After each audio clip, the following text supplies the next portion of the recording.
Victor Wembanyama, Nikola Jokic at LeBron James, yan ang ating pag-uusapan. Final seconds. Bryant for the win. Bang! Isa namang NBA executive ang nagsabi dito kay Adrian Wojnarowski ng ESPN, na ito daw si Victor Wembanyama ay edu-dominate ang West sa susunod. Para pa sa nasabing executive, kapag nga daw nagawa ni Victor Wembanyama na makabuo ng isang kupunan na meron itong maaasahang mga kakampi, ay wala daw duda na maraming panalo ang magagawa nitong San Antonio Spurs sa pangunguna ni Victor Wembanyama. Ngayong season kasi mga idol ay hindi maganda ang unang taon ni Wemby dito sa San Antonio Spurs.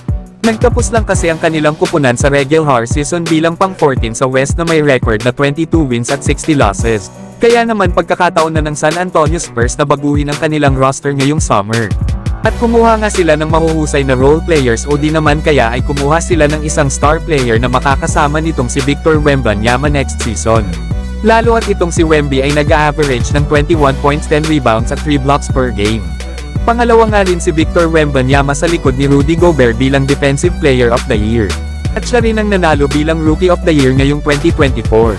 Kaya tingnan natin mga idol, kung ano nga bang mga moves ang gagawin ng San Antonio Spurs para makakuha sila ng mga di-calibreng players na isasama nila kay Victor Wembanyama.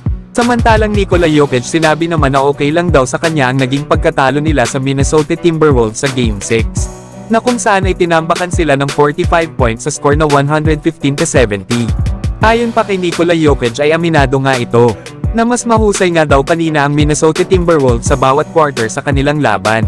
Kaya tinatanggap niya daw ang kanilang naging pagkatalo at susubukan na lang daw nila sa susunod na maging mas better pa.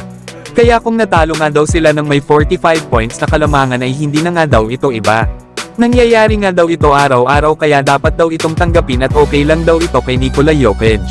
Yan nga mga idol ang sinabi ni The Joker sa kanilang pagkatalo laban sa Minnesota Timberwolves. Na kanina nga ay nakagawa lang ito ng 22 points, 9 rebounds at 2 assists.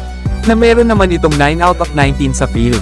Kaya hindi ganun kaganda ang naging performance ni Nikola Jokic sa Game 6. Lalo na ang iba niyang mga kasama na lahat nga sila ay meron lang 17 out of 67 sa field. Kaya maraming sablay talaga ang kanilang kupunan dahilan kung bakit sila natambakan ng Minnesota Timberwolves. Isa pa ay grabe ang ipinakitang depensa dito ng Timberwolves sa Game 6. Naaminado nga din itong si Michael Malone na tinalo nga daw sila ng Minnesota Timberwolves pagdating sa rebounding.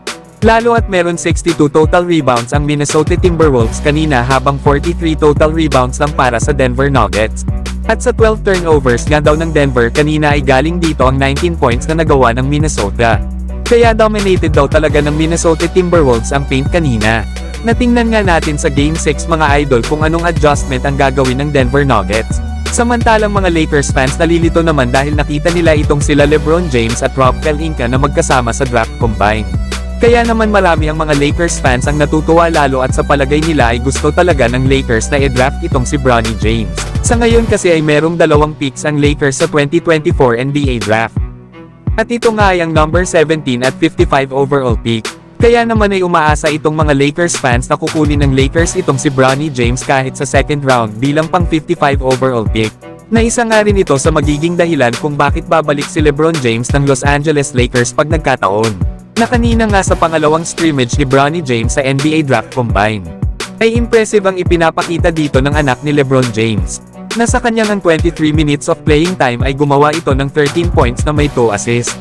4 out of 10 shooting nga ito sa field at 2 out of 5 shooting naman ito beyond the arc. Kaya mapadepensa at opensa kahit ang paggawa ng play sa kanyang kupunan. Ay ipinakita pa rin ni Bronny James na kalmado lang ito sa kabila ng defensive pressure ng kalaban. Ipinakita din ni Bronny ang confidence nito na umatake sa basket at gumawa ng sarili niyang mga tira. Isa pa ay mahusay rin si Bronny na maglaro ng off-ball na nagiging dahilan para makagawa ito ng mga catch and shoot. Kaya walang duda mga idol na kung sino mang kupunan ang makakakuha dito kay Bronny James, ay panigurado na magiging mahusay itong player sa kanilang kupunan. Lalo na kapag na-improve pa ni Bronny ang iba niyang skills kung saan ito mahina pa sa ngayon. Kaya tingnan natin mga idol, kung ang Los Angeles Lakers nga ba ang makakakuha dito kay Bronny James sa NBA Draft.